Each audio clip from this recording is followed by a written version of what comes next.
serious now. Just because we're landing in New York tomorrow, it's no reason to lose track of each other. But really, we must get together sometime, all of us. I really mean it.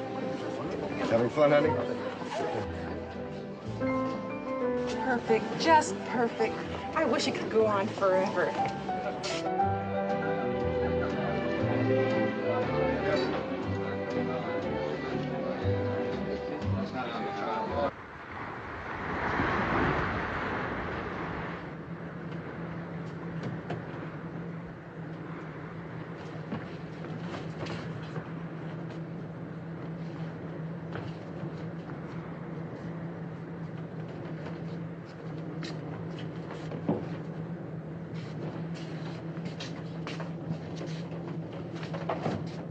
That's all.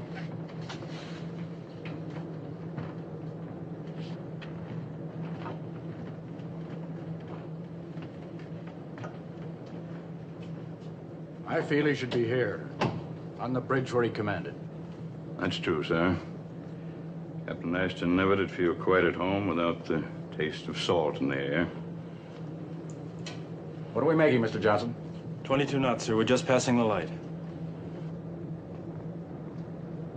Good, we're right on schedule. Gentlemen. Captain? I want to express my appreciation for the wonderful cooperation you've given me on this voyage. Especially want to thank you, Mr. Ranker. Only doing my duty, sir. I somehow never expected Captain Ashton. He seemed so indestructible. When I suddenly had to step into his shoes, it all but scared me stiff. That's pretty normal, sir. I'm just glad I had you available to take over as chief. Thank you, Captain Barrett. Well, I suppose I should join my guests in the dining room. That's part of the captain's duties, sir. Socializing, especially on the last night out. I suppose so. Carry on. Yes, sir.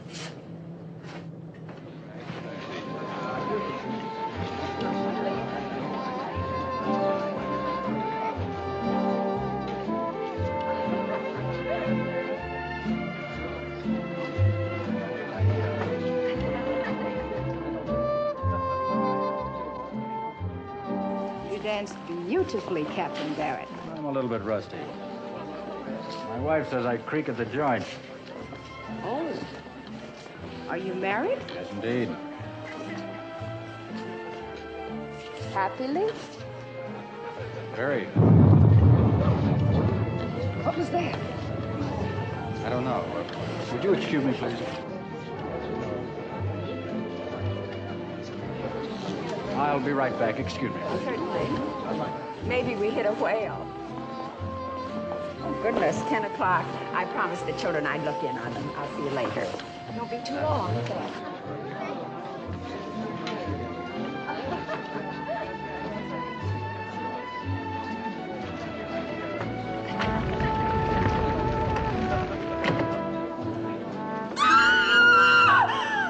The ship's on fire! The ship's on fire! Don't panic! Don't panic, no one will get hurt. Go to the boat deck. Go to the boat deck. Don't panic, and no one will get hurt.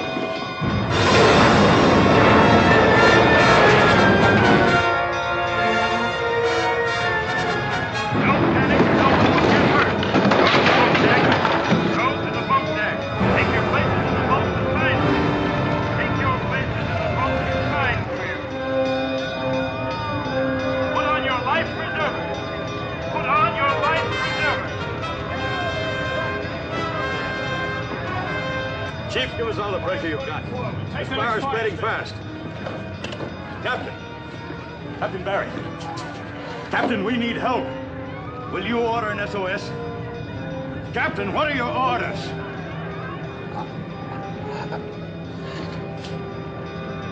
I'm taking command, sir.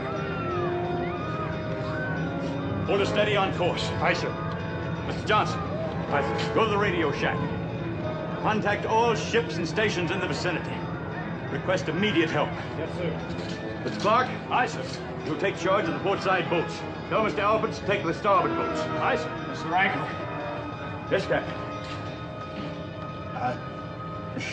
Ship is finished. I know, sir. What happened, man? What happened? Explosion after well deck. I don't know what it was, sir. Crew. Trapped. Some of them, yes, sir. Stryker. Launch the boats. I want you and one of them to take command till they're picked up. What about yourself, sir? I'll be all right. Now get out of here. Now! Yes, sir.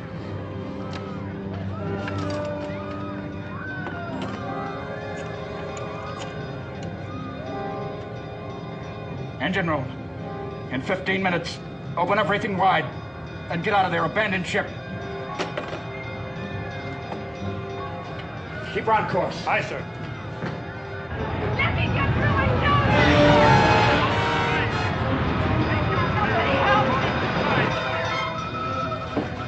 Help's on its way, sir.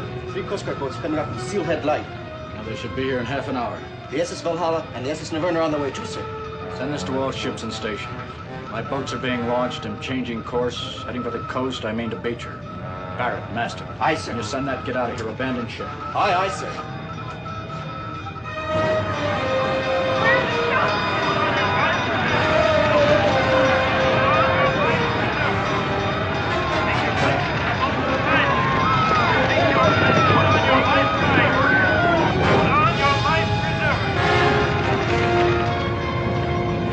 Hard left, rudder. Hard left.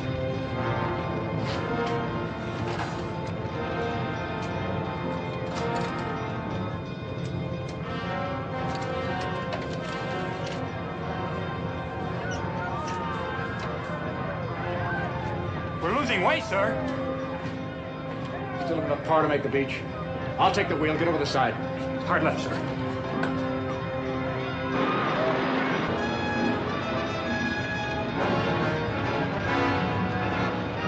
Don't panic, no one will get hurt. Don't panic, and no one will get hurt. Put on your life preserver. Put on your life preserver.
man's fault. It said so in the newspapers. It did not. It did not. Did No, 162 people got killed, and it was your old man's fault. He's not my old man. He's my daddy. He's my daddy. He's my daddy. Now, beat it. Leave the girl alone. Who says? I says. Go on now, scat. Scat, go on. Go on, get along. Move along there. Hey there, young fella. How are you today, huh? Well, where'd the cat put your tongue, huh? My mother told us not to talk to strangers, especially if they're reporters. Oh. What's the matter, Janie? He's a reporter. Are you a reporter? Yes. Haven't you people done us enough harm? And all of you standing around here snooping, frightening little children. You're a policeman. Can't you do something about this? Yes, ma'am. Come on, you folks. Let's get going. Move on, please. You too, buddy. Come on.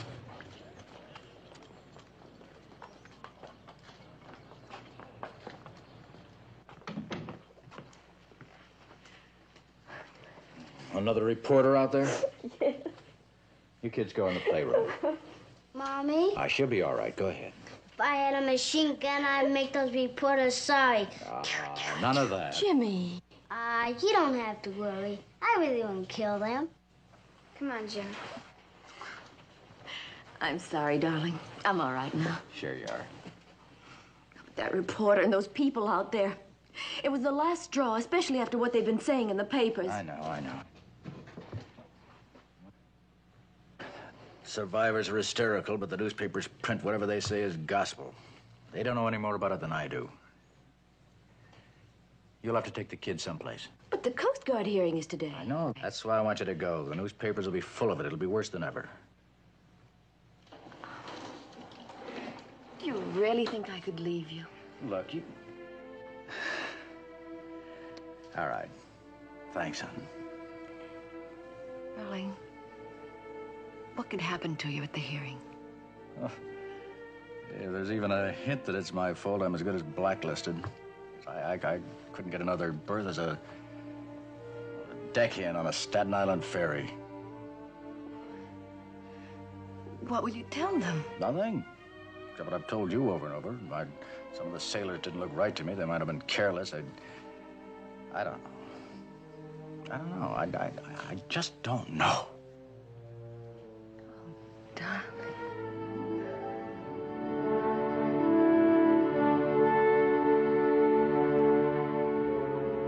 The man is no better than a cold-blooded murderer. I'll spend the rest of my life in a wheelchair because of him. And did he get even one scratch? No. Did anyone see him at any time during the fire? No. Why do we need a hearing? How many of us are crippled? How many of you lost your wives or your husbands? Do we need a hearing to find out whose fault it is? It was his fault. His! This board has carefully considered all the evidence and testimony. The destruction by fire of the SS Paradise is the worst such tragedy within our memory, exceeded only by the General Slocum disaster at the beginning of the century. Many lives have been lost, many persons badly injured. Some of them may die. We are convinced that the fault lies largely with one man, guilty of gross negligence. Jeremy Barrett, we believe that you, as captain, are culpably responsible for this disaster. And it is our decision, therefore, to recommend to the Attorney General of the United States of America that you, Jeremy Barrett, be prosecuted in the Federal District Court for the crime of manslaughter. These hearings are concluded.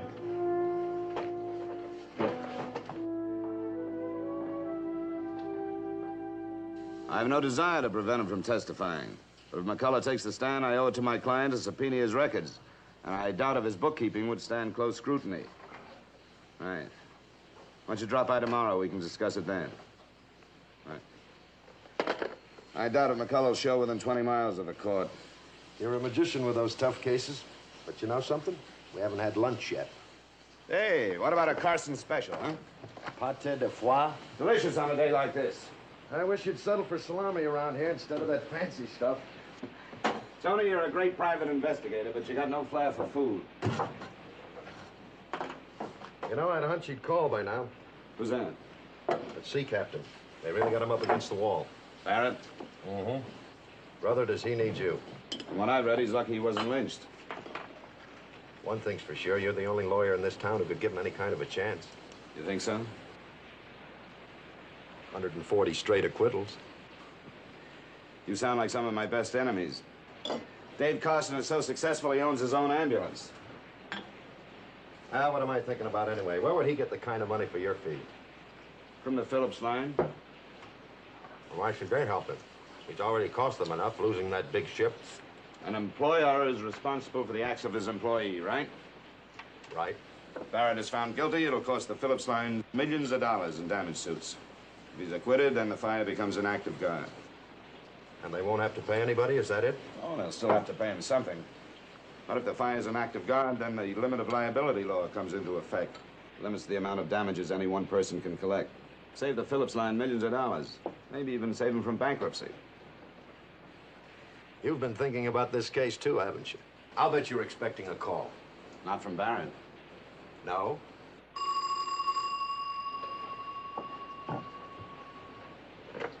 Yes, Margie.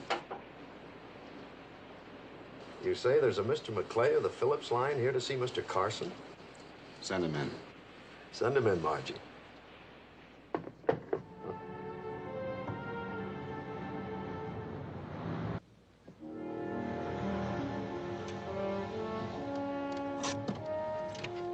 Cute youngsters. That should be an asset. Hey, you want them in court? If I need them, we'll see.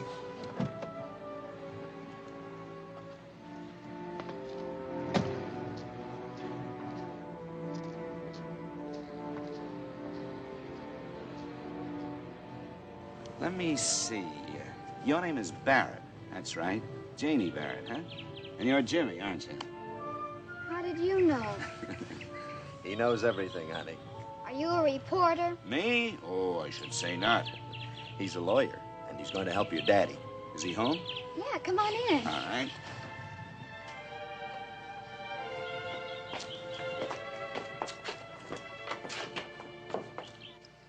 You haven't given us very much, Jerry. I don't know what else to say. I've been accused of being negligent and incompetent. I just don't think I was. You haven't told him about the crew. What about the crew? They were all right, I guess. Well, what do you mean, you guess? Well, some of them are careless or stupid. They're just not doing their jobs properly. Would you recognize any of them if you saw them? I don't think so. Where'd you get them? We signed on some sailors down at Port-au-Prince. They might have come from there. All right, let's say there was some sloppy sailors. Do you know the fire was their fault? Can you prove it? No. Tony Armand is my private investigator. He's the best there is. If these alleged sailors exist, he could find them. Only how do you expect him to do that on what you've given us?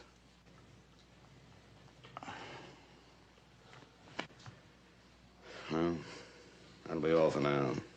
I've arranged for the Phillips line to furnish a bail. Do you think I'd have a chance? I think you've got an attractive family. That's one of your assets. I see.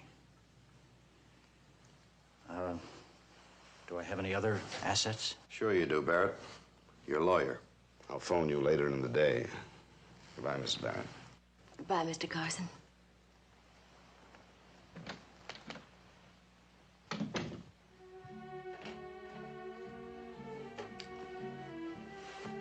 Are you sure Robin won't mind me barging in for dinner this week? Oh, I told you what she said on the phone. She's delighted you come. I wish my wife was that understanding. Hi, Robin. Hello, you two. How's my girl? A little tired of waiting. It's 8 o'clock. Oh, everything burned? I'll just nibble on your ear. Hello, Tony. It's good to see you. My, it's been a long time. Sure has, Robin. Used to see you in court all the time, but you don't come there anymore. No, you don't. And why not? I thought you got such a kick out of seeing the master in action. Well, I have this big house to take care of, remember? Oh, yes, yes. So you have... How about a martini? Oh, I'd like one, thank you. Easy on the vermouth, Robin. Too late. They're already mixed. Well, what kind of a case sends you two out to Long Island? Oh, nothing much. A man named Barrett lives out that way. Barrett. Isn't that the captain of the SS Paradise? That's right. Oh, David, you can't take that case. Why not? The man killed 162 people. He was almost lynched in New York. Lynch mobs never proved a man guilty. But he is guilty. All those people dead or crippled because of sheer incompetence? Newspaper talk. Besides, I'm being paid for it. As a matter of fact, the biggest fee I've ever received. Well, we don't need the money, David. Well, that's a funny attitude. This is something new. Since when did you start objecting to my clients? For a long time now. You asked me why I hadn't been down to the courthouse lately. Well, some of your clients who pay your big fees make my skin crawl. Bunch of gangsters and killers. Sure, they've made you a celebrated lawyer, but what kind? Look, boss, I'm sorry, Tony. That's what you get for being so close to the family. Maybe I better. No, it's all right. Sarah's got dinner on us, buddy. Let's have our drinks and then we'll eat. Relax. Robin's been a little bit panicked because the newspapers have convicted Barrett without a trial. But I know Robin. She's been around the law too long not to know that a man, guilty or innocent, is entitled to his day in court.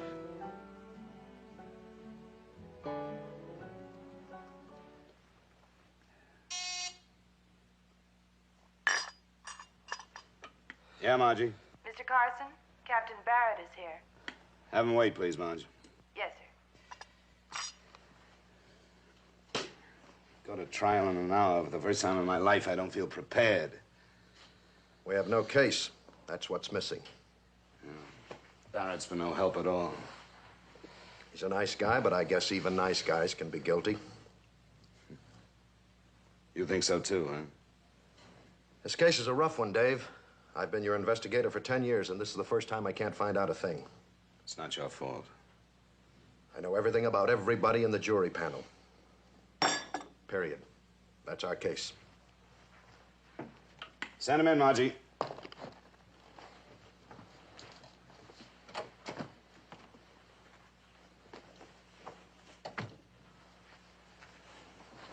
Morning. Hi, Jerry. Your wife going to meet us in court? No, I thought it'd be easier on her if she stayed home. I told you I wanted her there. I'm running this defense. I want her in court every day. She'll help create sympathy for you with the jury. All right.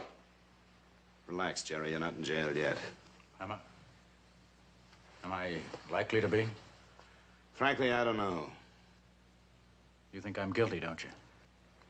I'm only interested in what the jury thinks. Look, Mr. Carson, I know you're a big man. You got big fees, big reputation. But how are you going to convince anyone else that I'm innocent if you don't believe it yourself?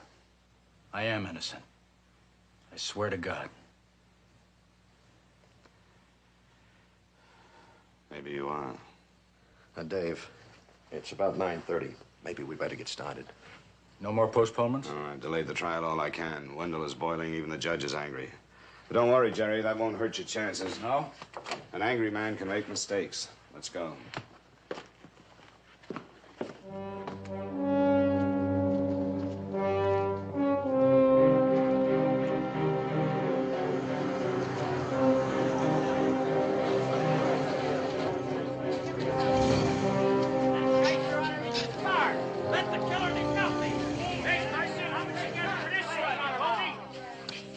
We have some fans. Yeah, I've been through this once before. The only popularity contest I want to win is the one inside. With 12 good men and true. Come on. Yeah. You hope you'll win it.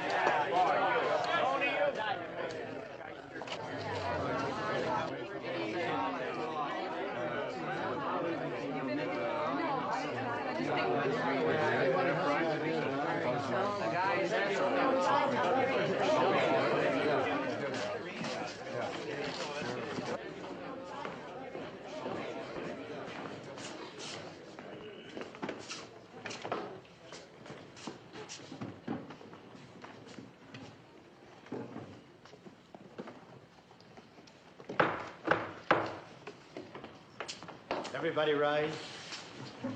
The United States District Court for the Southern District of New York is now in session. The Honorable Judge Arthur Farrell.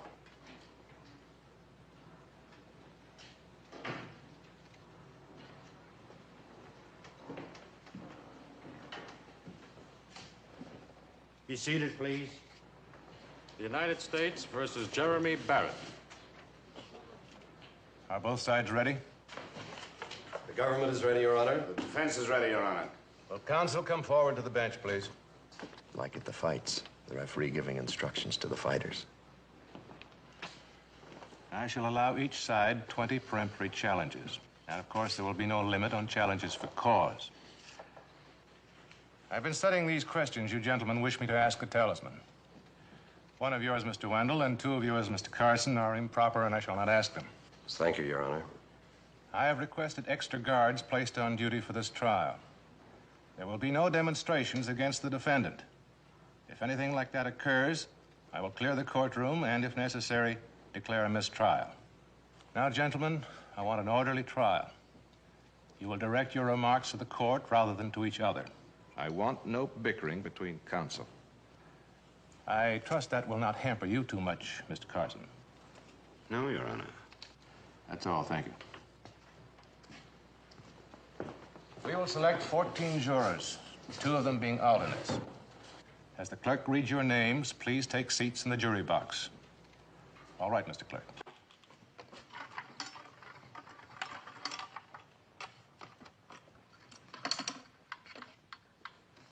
James Ruskin. Harold O'Malley. Walter Fetterman. Mary Lamont. Edward Gonzalez.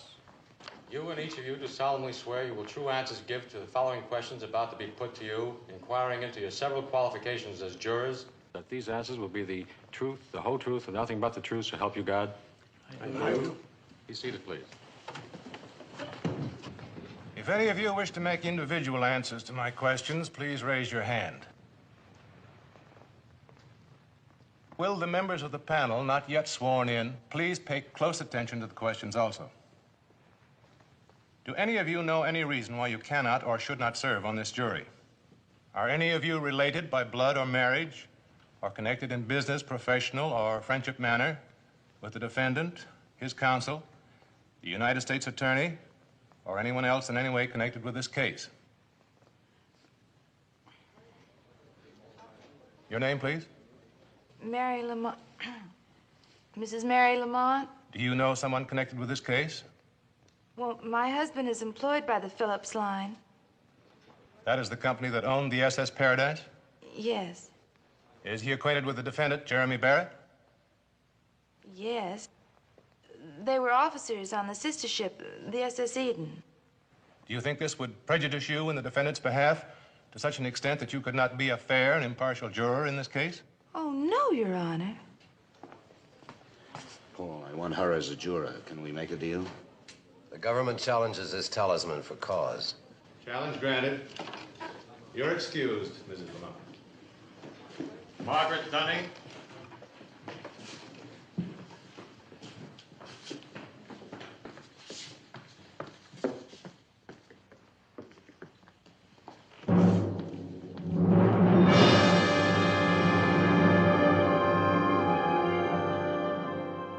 Therefore, there is no question in our minds that the disaster which befell the SS Paradise was caused by inexperience, incompetence, and above all, the gross negligence of one man, the defendant, Jeremy Barrett.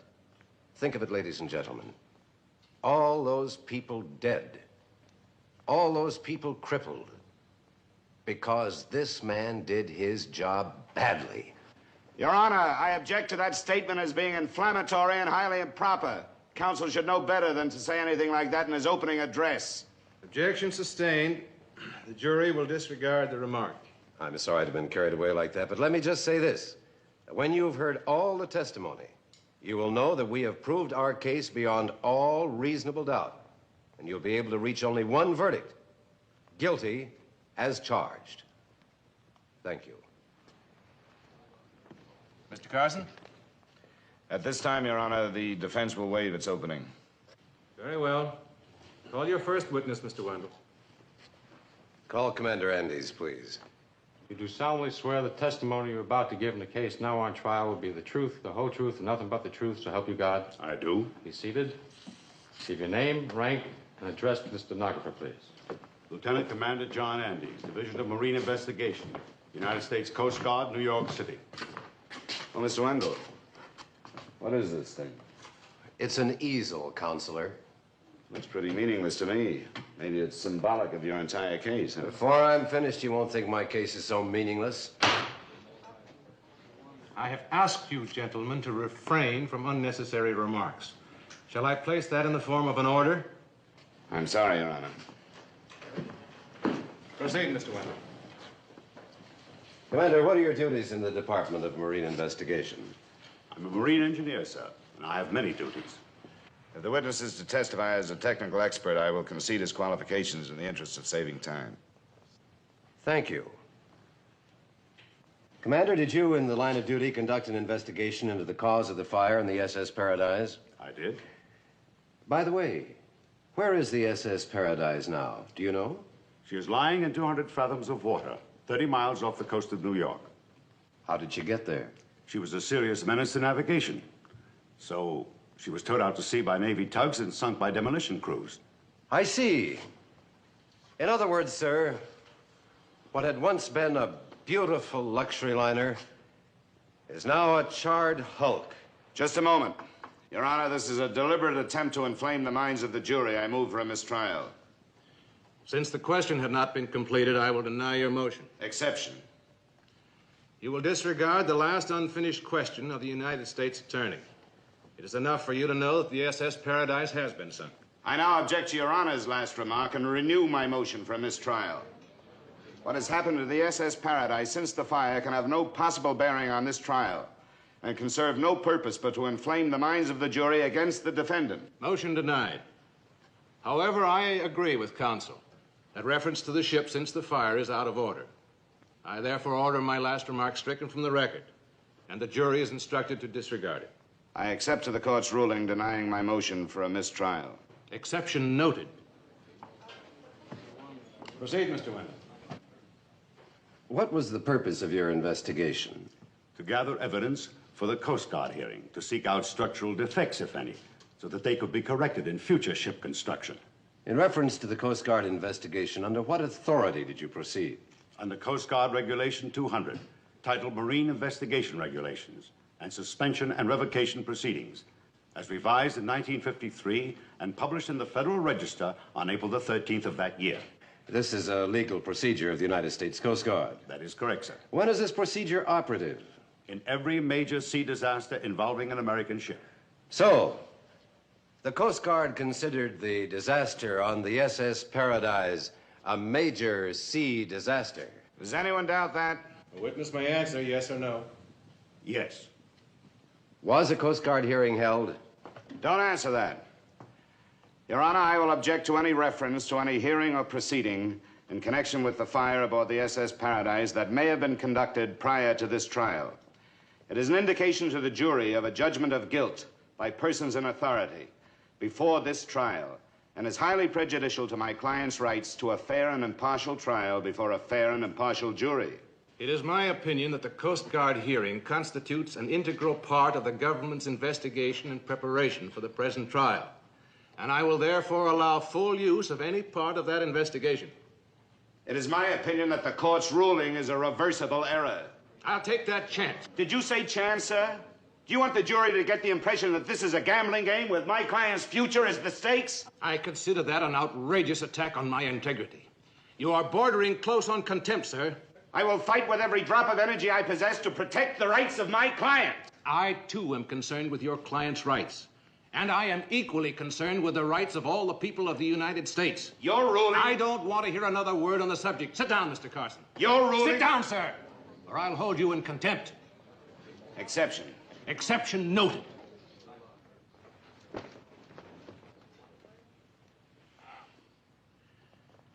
The jury will disregard what has passed between defense counsel and the court. Personality clashes have no bearing on the issue of this trial.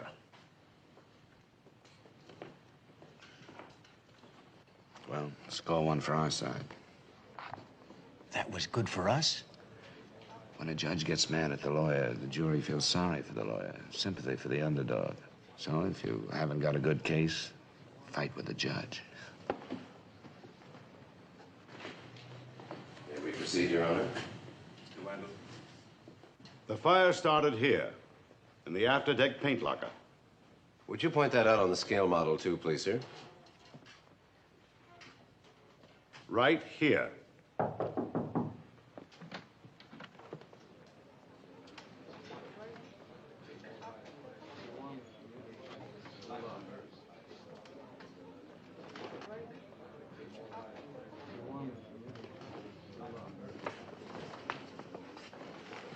Hi, Daddy.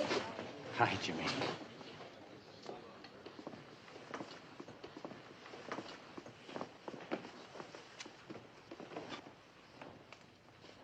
Would you sit down, please, Commander?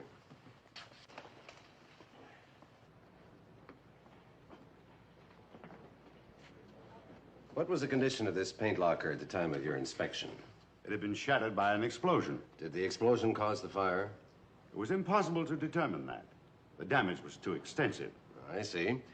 When did you first go aboard the SS Paradise? The next morning after the fire. And where on the ship did you go first? To the bridge. Why? Routine procedure. I wanted to impound the ship's papers, and Captain Barrett had told me that he had left them there. I see. And did you get the ship's papers? What was left of them? These ashes. How did you determine these ashes to be the remains of the ship's papers? By chemical and microscopic test. Your Honor, I now offer these ashes in evidence. Do you wish to examine the exhibit, Mr. Carson? No, thank you, Your Honor. Do you object to its being received? No, sir. Mark it in evidence. Government's Exhibit 8 received in evidence. Please let the jurors examine the exhibit.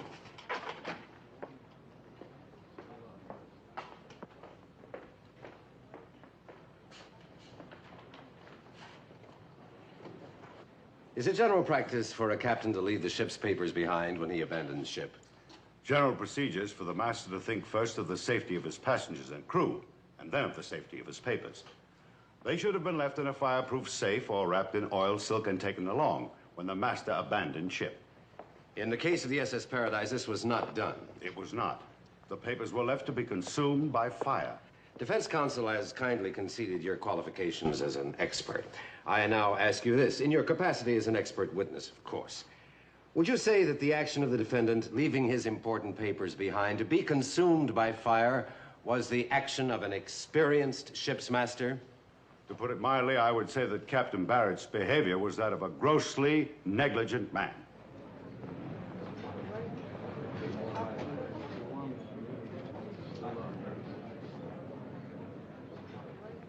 Now, at the Coast Guard hearing... I renew my objection to any testimony regarding that hearing. Overruled. Exception. At the Coast Guard hearing, did you hear the defendant testify to his belief that some of his crew may have been incompetent? I did. Were you able to find proof of any such alleged incompetence? I was not. On the other hand, did any members of the ship's crew or any of the ship's officers express to you their opinion as to the experience and ability of the defendant in his capacity as master of a large ocean liner? They did. Who said it and what was said? Objection. Such testimony would be mere hearsay. The United States Attorney wishes to offer such proof. Let him present the crew members as witnesses. I intend to, Mr. Carson.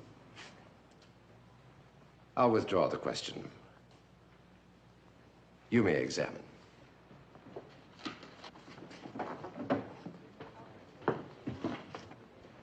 How long have you been a sailor, sir? 22 years. Have you ever had your own command at sea? No, sir. When I conceded you are an expert, I was referring to your qualifications as a marine engineer. You understood that, did you not? I did. Have you ever studied psychology or any science that deals with human behavior? No. Would you be able to qualify as an expert on how any one man would react to conditions of terrible stress and strain? Well, no. And since you've never had your own command, you have no way of knowing how you yourself would react in an emergency at sea, have you? Well, not exactly.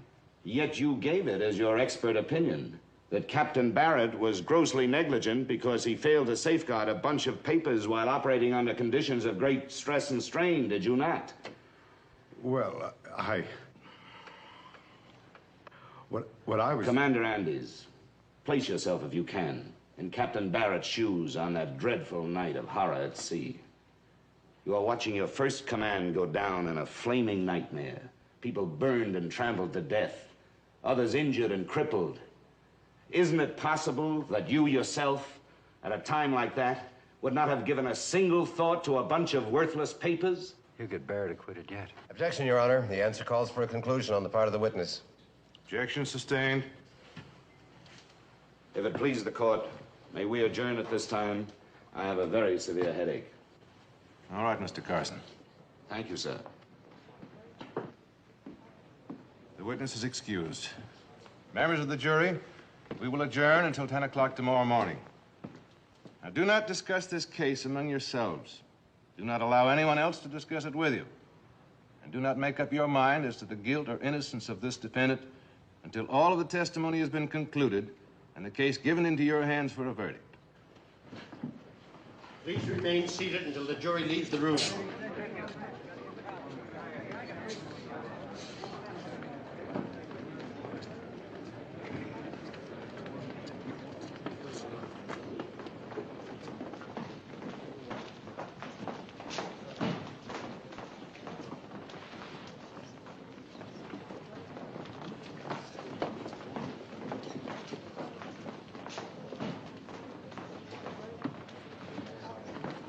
Oh, Mrs. Barrett. Oh, I'm sorry you have a headache, Mr. Carson. I have some aspirin in my bag. I don't have a headache. I just didn't want to spoil the effect of the sympathy I built up for Jerry with that last question. Hi, big fella. Hi. Hello, little one. Hi, Mr. Carson. Captain, I wanted to wish you good luck. Thank you, Mr. Ranker. Oh, Mr. Carson, Mr. Armour. Hello, Mr. Ranker. Met my family. Yes, Hello, Mr. Miss Ranker. Barrett. I wish there was something I could do to help. Thanks, that's very nice of you. I mean it, sir. Is there anything I can do? Plenty. Only I'm afraid I'd be accused of tampering with a government witness. I suppose so, since I do have to testify. Well, again, good luck, Captain. Bye. Bye. Thank you. Good man, that Ranker. I wish the others were like him. Barrett, you killed my wife and kids. Let go! Let me go! He's a murderer! Let me go! You all right, hon? Oh, I'm fine. The kids hurt? Oh, they're all right. He missed us by a mile. Attaboy, Jimmy. Look, I don't care if it means losing the case. The kids stay home from now on. The kids stay home. Come on, son.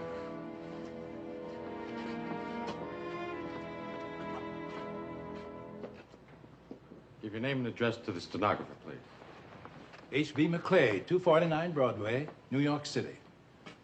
What is your business, Mr. McClay? I'm president of the Phillips line. The owners of the SS Paradise? Yes. I know you're a reluctant witness, sir, but you do want to help us arrive at the truth, do you not? Certainly. Will you explain to the court and the jury the circumstances of the appointment of Jeremy Barrett as captain of the SS Paradise? We received word from Port-au-Prince that Captain Dominic Ashton had died of a brain clot. Our executives met to consider a temporary replacement. Mr. Ranker was the older and more experienced man, but Mr. Barrett was chief officer. He was Captain Ashton's protege and a good man, too.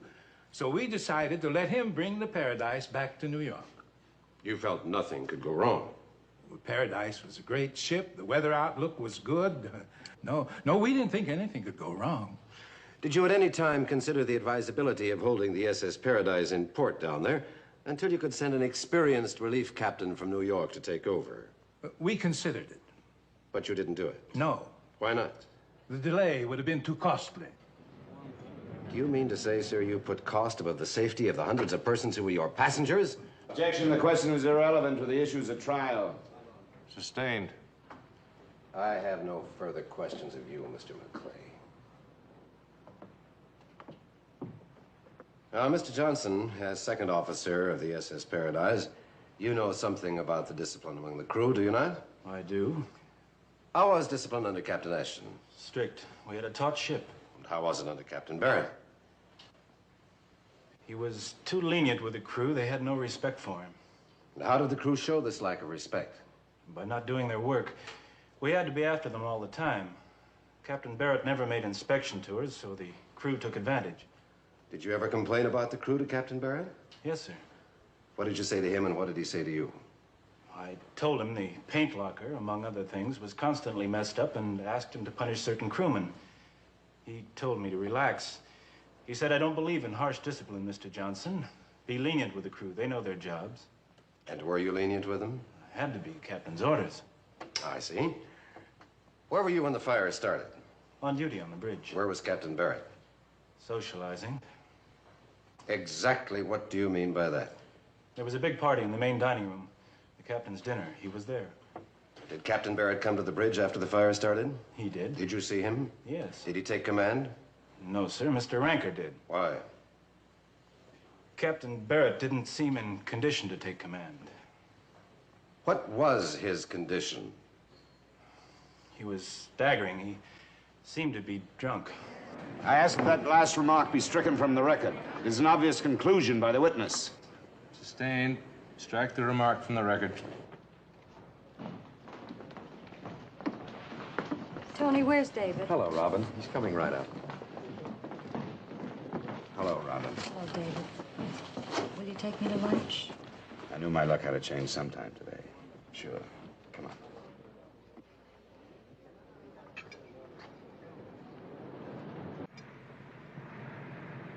This case looks pretty bad, doesn't it? I just haven't had my inning yet. I don't think you will. I think you're finally going to lose a case. You don't sound as if you'd be very sorry. Why should I be? Jerry Barrett's guilty. Everything I heard in court proves that he deserves to be convicted. You're entitled to your opinion. Why did you really take this case? That's a silly question. I'm a lawyer. You're really going off on a tangent lately. You can be ashamed of your husband just so long. Really? Tax dodgers, hoodlums, dirty politicians. The worst kind of human beings. 140 of them put back into circulation by my husband. David, you haven't any real friends? I'm not concerned about friends. No, I guess not. Just seeing your name on the front page. People calling you the legal genius. I guess that's what you really want, isn't it? Oh, David, I don't want to really believe that. Please withdraw from this case. I couldn't do that even if I wanted to. Plead Jerry Barrett guilty. No, I can't. David, listen to me. No, you listen to me. I admit I took the Barrett case because I thought it would be another feather in my cap. That's not why I'm sticking with it. Jerry Barrett is innocent. My only concern is to save him. How do you know he's innocent? What proof do you have? Nothing except the man's character, but I've gotten to know him very well. Oh, that's ridiculous. I don't believe a word of that. Robin, I've never lied to you. David, it isn't me. You're lying to yourself. I'm in this because Barrett needs the best help he can get. I suppose you think you're helping him by bringing those children into court and risking their lives. Did I know some madman was going to start popping off with a gun? It isn't fair of you to accuse me of that. Well, I can accuse you of being the egomaniac that you are. I hope you lose this case. Thanks. I'm going away, David. I'm going to go stay with my sister in New Rochelle. When will you be back? I don't know. It's up to you. You may proceed, Mr. Wendell. You were the afterdeck boatswain on the SS Paradise, is that correct? I was the afterdeck bosun. The court takes judicial notice of the correct pronunciation. I stand corrected. Now, bosun, what are the duties of an afterdeck bosun? Same as any other bosun. Most of us don't know what a bosun does. Would you tell us? I blow the whistle. You do what? Blow the whistle. whistle, the pipe. Here's what I do.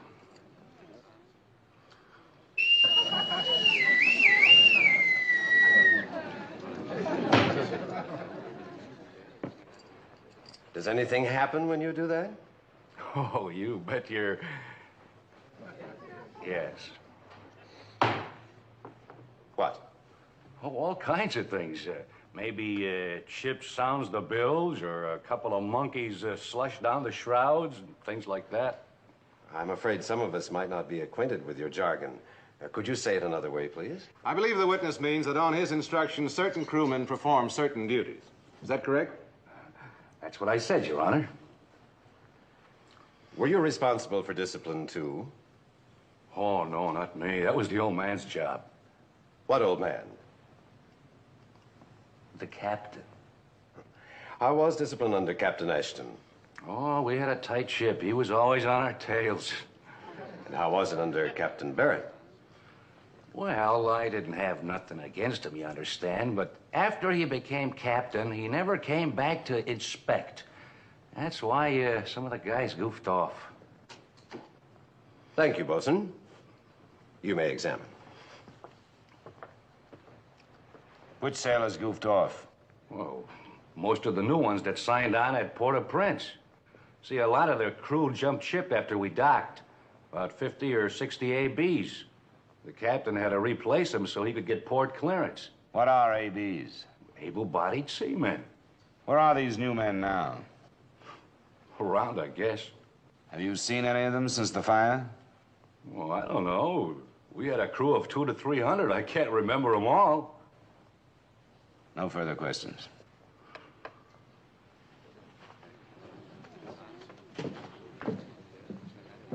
You do solemnly swear the testimony you're about to give in the case now on trial will be the truth, the whole truth, and nothing but the truth, so help you God? I do. Mr. Martinez, you were an able-bodied seaman aboard the SS Paradise? Yeah. To what part of the ship were you assigned? The afterdeck. I want you to think very carefully before you answer this. Did you ever, at any time, see Captain Barrett back there? No. That's all. You may examine. When did you get out of prison? That question is highly improper. There's no evidence this witness has ever been in prison. I'll rephrase the question. Were you ever in prison? Yeah. Where? Santiago de Cuba. Speak up so the last juror can hear you. Santiago de Cuba. When were you released? 3 months ago. Where do you live? 78 West Street. I asked the court to take judicial notice of this report from the city engineer. It verifies that there is no such address as 78 West Street. Mr. Tony Armand of my office has investigated the addresses of all the government witnesses. He has found several to be false. Where do you live? And I want the truth. 150 East 10th Street. Why did you lie? I try to go straight. I don't want anyone to know I've been in prison. Well, you tell the truth from now on, or you'll be back in prison. Yes, sir. All right, Mr. Carson. What is your real name? Peter Sanchez. Is that the name on your AB ticket? Yes. May I see that ticket, please? Just the ticket. Thank you.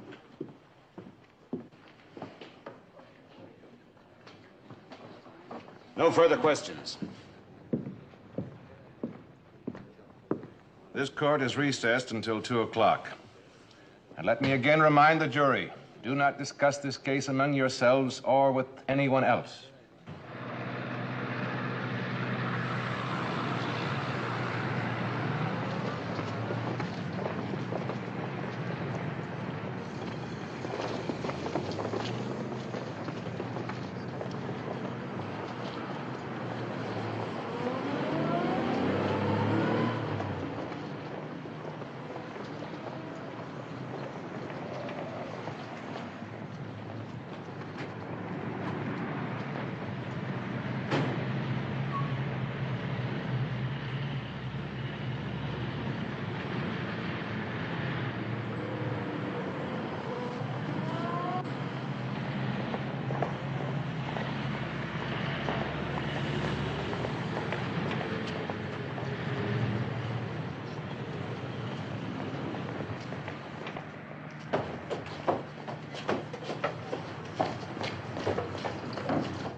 couldn't possibly see his face, huh?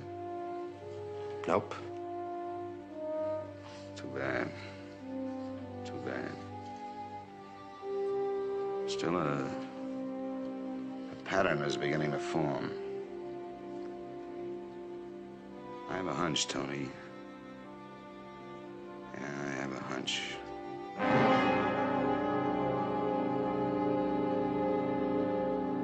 Johnson seems scared to death. Yes, he does seem nervous. And testifying against your own captain isn't the easiest thing in the world for a man to have to do.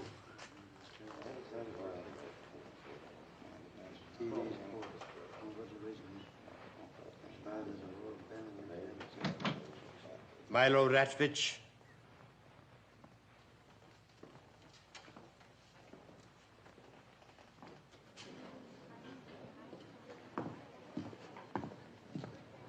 Where did you join the crew of the SS Paradise? Port-au-Prince. Are you an able-bodied seaman? Yeah. Let me see your ticket, please.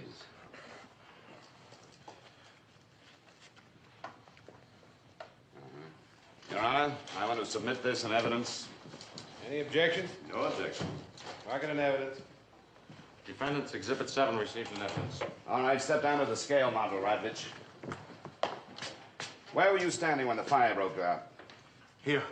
What do you call that part of the ship? The afterdeck. What's the starboard side of the ship? Over here, on the right. I'm asking you. Over here, on the left. Are you sure? Yeah, I'm sure. All right. Point out the fore and aft funnels. We don't have none. This be modern ship. I don't think we have them. All right, you can go back to the stand. Would you make a carrack bend, please? Huh? A carrack bend. It's a common sailor's knot. You know how to make it, don't you? I forgot. Oh, well, I'll give you an easy one. Make a studding sail halyard bend. I can't. Can you make a fisherman's bend? No. Can you make a granny? No. A cat's paw? No. A black wall hitch? No. A bowline? I can't. Why? Why can't you make these knots? I only be sailor 3 months. Oh, you've only been a sailor 3 months, huh? 3 months. And yet your AB ticket was issued on May 15th, 1948. That's a lot longer than 3 months, isn't it, Radvich? Yeah. Where'd you get that ticket? You're in trouble, Radvich. Bad trouble. You better start telling the truth. What's your right name? Petrov. Michael Petrov. And where did you get that ticket? I bought it in Port-au-Prince for $200. Most of the people did. Also those that signed on in Port-au-Prince. It was the only way we could get into this country. Who did they buy them from? Different people. Bartenders, hotel clerks. People like that. And it's a racket, this selling of tickets. A vicious racket, huh? Yeah. Now, you say that all of the men who signed on at Port-au-Prince had phony AB tickets, huh? Except maybe 1 or 2. Your Honor, I have here a list of the 57 men who signed on the SS Paradise at Port-au-Prince. At my direction, Mr. Tony Armand of my office has investigated every name on the list. 22 of them are listed as witnesses. Some have already perjured themselves, just as Petrov has. Others are waiting to do so. I therefore move that any testimony produced by them so far in this trial be stricken from the record. Motion granted. I further move that the testimony of the witness Petrov be allowed only insofar as it pertains to the illicit traffic in AB tickets. Motion granted. Thank you, Your Honor.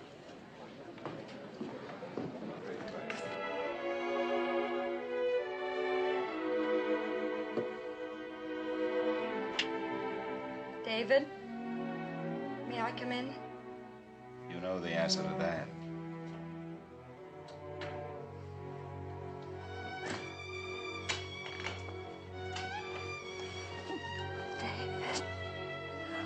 Oh, David, I'm so ashamed. Come on now. Come on, sit down. You know, it's very difficult to apologize to the person you love the most. You don't have to apologize for anything. Yes, I do. Ever since lunch the other day, I've been thinking. I've read the papers. Oh, David, I've been so wrong. Jerry Barrett is innocent. Yes, I think so. You were wonderful today. I was so proud of you, even though I had no right to be. Oh, you have all the right in the world.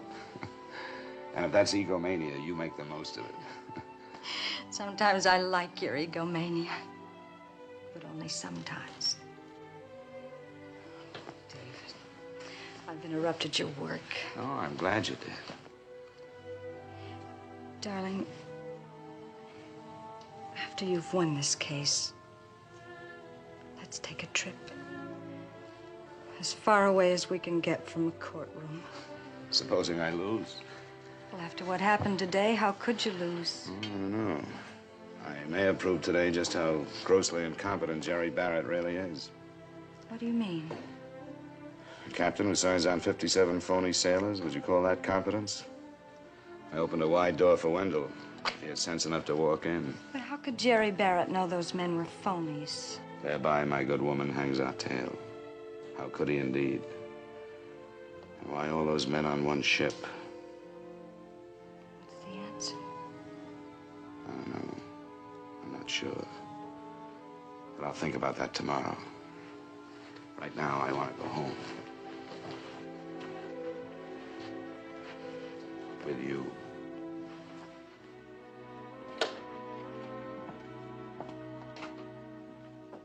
Martin Ranker, care of the Phillips line, 101 Broadway.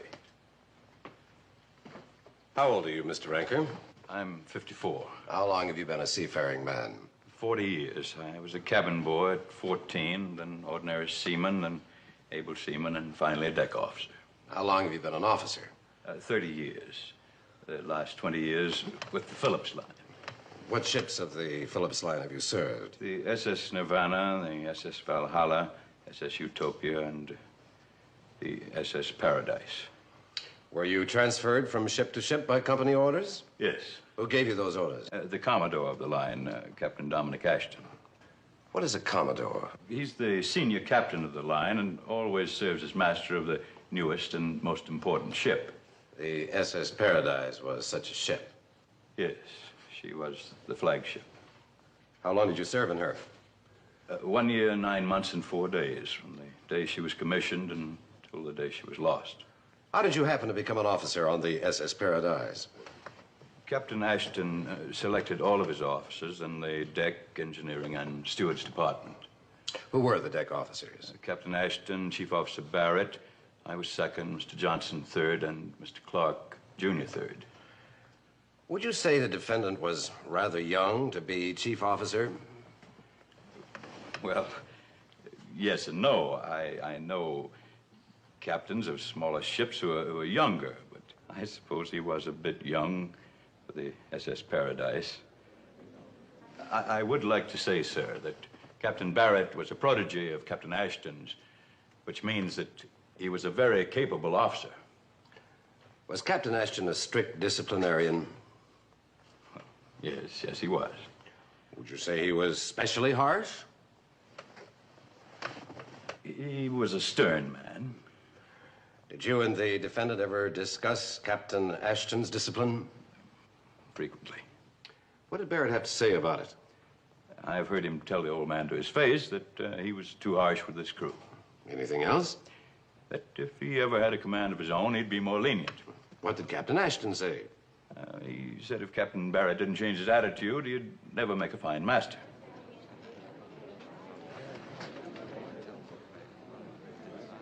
I see. When Captain Ashton died in Port-au-Prince, did it surprise you that Barrett should be promoted to take over? Oh, no, that's normal procedure for the chief mate to take over in such a case. All right. We have Barrett in command until the fire. Did you in that time consider him to be a good, competent officer? Well, it was his first command under difficult conditions. That is not what I asked you, sir. Did you consider him to be a good, competent captain? I'd rather not say, sir. Witness will answer the question. Well, I suppose he made some mistakes. Give us some examples. Nothing serious. Maybe he was a little too lenient with the crew. Maybe he socialized a bit too much. Nothing serious? Where was he when the fire broke out? He was in the first-class dining room. That's where he should have been. It was the night of the captain's dinner. Since this was a temporary command, don't you suppose he might have foregone that pleasure? That's not for me to say. All right. The fire is in progress, and Captain Barrett finally reaches the bridge. Were you there? Yes. What was his behavior at that time? Answer the question. He seemed a bit under the influence of alcohol. I took command, but he recovered quickly and was able to reassume his duties. But by the time he recovered, you had already sent out a distress message and had taken the other first important emergency steps. Yes, sir. Captain Barrett didn't do that, did he? No, sir. Mr. Ranker, would you blame the disaster on Captain Barrett? You make it sound as though he started the fire. Now, let me ask you this.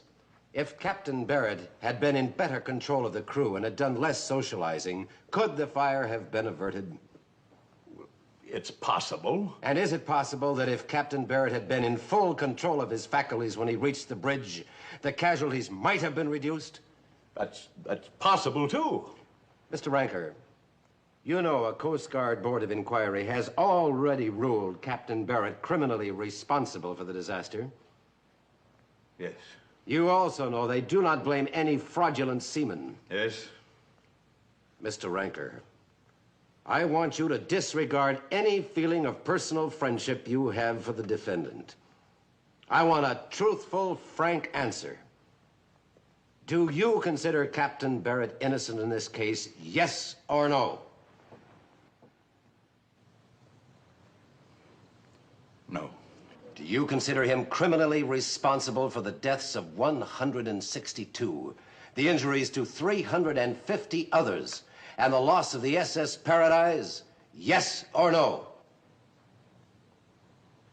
Yes.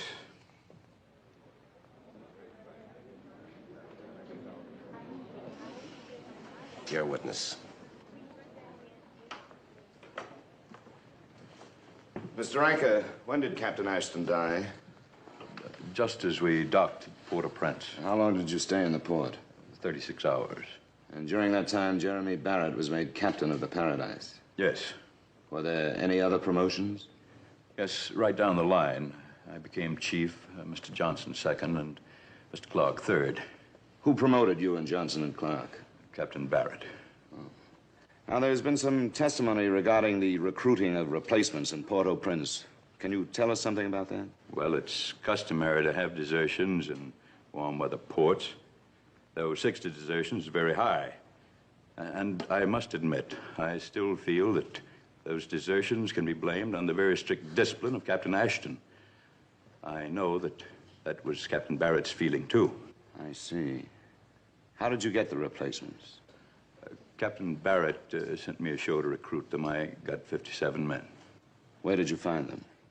Waterfront hangouts, bars, that sort of place. You're aware, aren't you, that most of these men were not sailors, that they had fraudulent AB tickets? I only wish I'd known it at the time.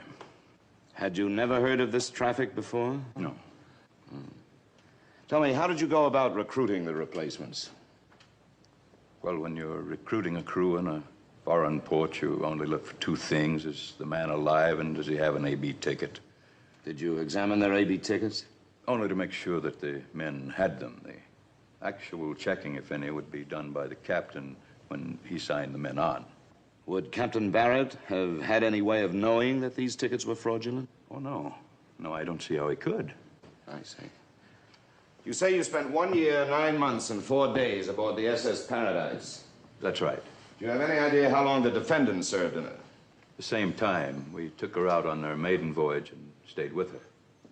Then from the time of the maiden voyage until the death of Captain Ashton, Mr. Barrett was chief officer and you were second. Yes, sir. It seems a little odd to me that a man of your tremendous experience as a deck officer should be junior to a man so much younger, so much less experienced. No, it's not odd. The trend today is towards graduates of the Merchant Marine Academies, like Captain Barrett. Oh, I see. Well, was Captain Ashton a Merchant Marine graduate? Oh, no. Are any of the other Phillips Line Masters Academy graduates? No, I guess not. Well, why do you suppose you're still a junior officer? I'm afraid that's something you'll have to ask the Phillips Line officials. I see. Now, the witness, Peter Martinez, who testified earlier, do you remember recruiting him in Port-au-Prince? Vaguely. After all, I did recruit 57 men in a very short time.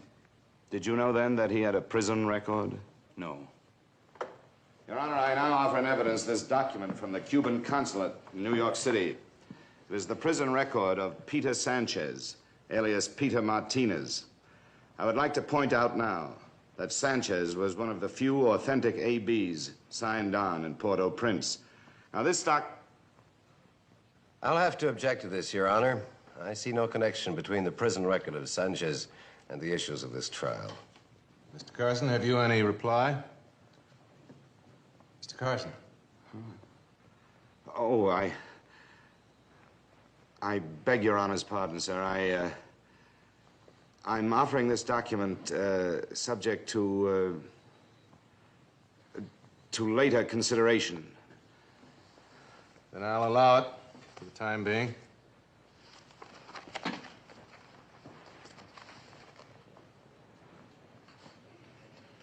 Members of the jury, this document is a copy of an official record which authenticates that the witness, Peter Martinez, served 5 years in the prison at Santiago, Cuba for the crime of arson. Arson, as you know, is the malicious burning of a dwelling or structure. Yes, I know. Mr. Ranker, how did you feel when Mr. Barrett was promoted to a position of captain of the Paradise? Well, I admit I didn't like it. Why?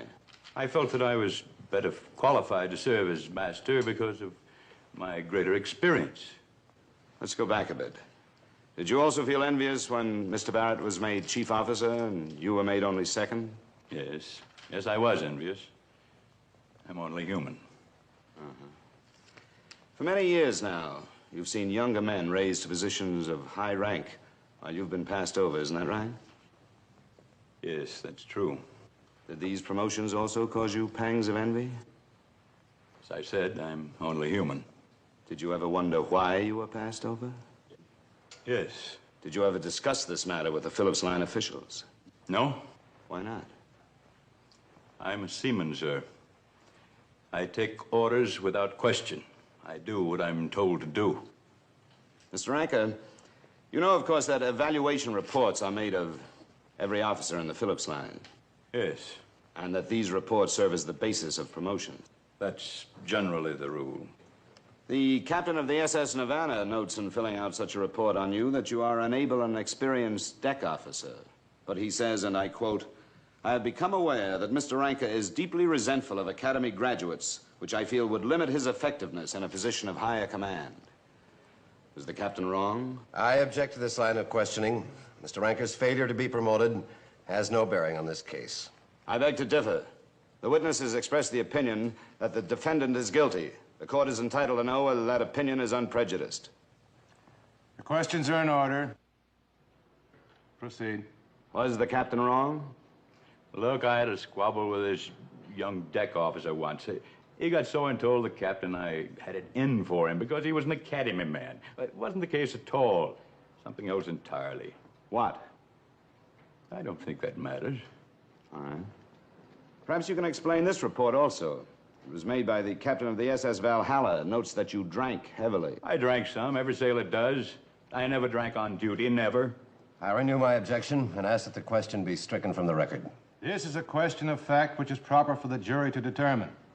Objection overruled. What about your temper? Temper? A violent one, according to Captain Ashton. That's not true. Well, in his report, he says that you struck one sailor and that you almost strangled another.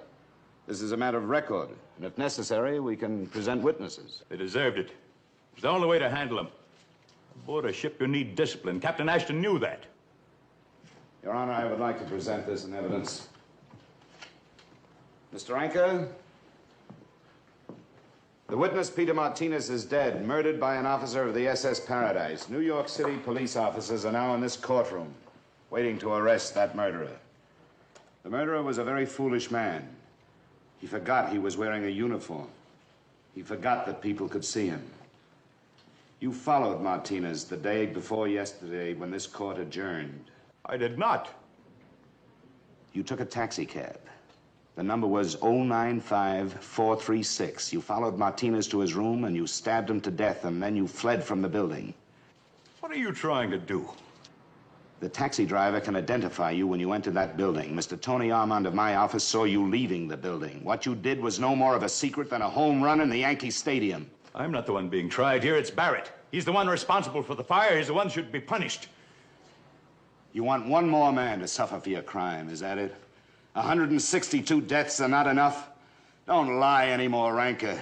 You're the guilty one, on every count. You knew Martinez was an arsonist. You hired him to set fire to the ship.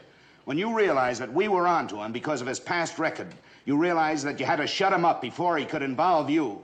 Ranker, you killed Peter Martinez, didn't you? Yes. Yes, I killed him. He burned my ship. I didn't mean it to be a bad fire. I didn't know he'd use explosives. I didn't want to hurt anybody. I just wanted it to be a little fire. I'd discover it and control it before it could hurt the ship. And the company would know that Barrett wasn't fit for command, and I was. 30 years I worked and waited and been passed over. I wanted that ship, that command. I didn't want to hurt her. Explosion. The fire out of control before I could stop it. Martinez. Yes, I killed him. I had to kill him. He killed my ship.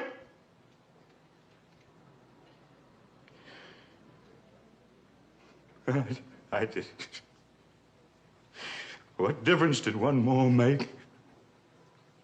I'd already killed 162 innocent people. And the thing I wanted most in all the world, my ship. God. God.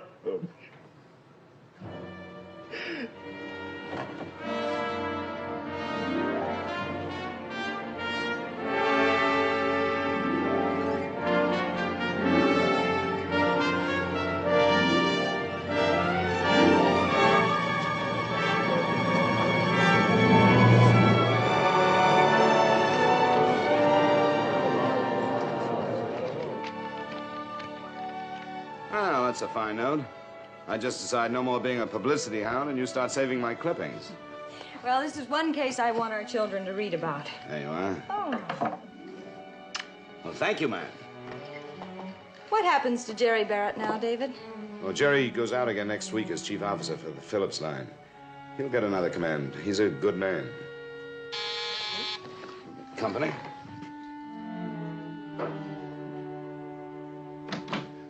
Jerry, Mrs. Barrett, come on in. Hey, it's good to see you. Thank you. Thank you. I'm glad you came. Well, you know my wife, Robin, don't you, Mrs. Barrett? Yes, how are you? Well. Nice to see you. Oh, thank you. Oh, they're lovely. You're welcome. What's this? This is for you. Your fee for helping my daddy. It's my own money. A whole $1. Thank you, Jimmy. Thank you very much. You earned it. This goes in the scrapbook, too. Make it page 1, huh?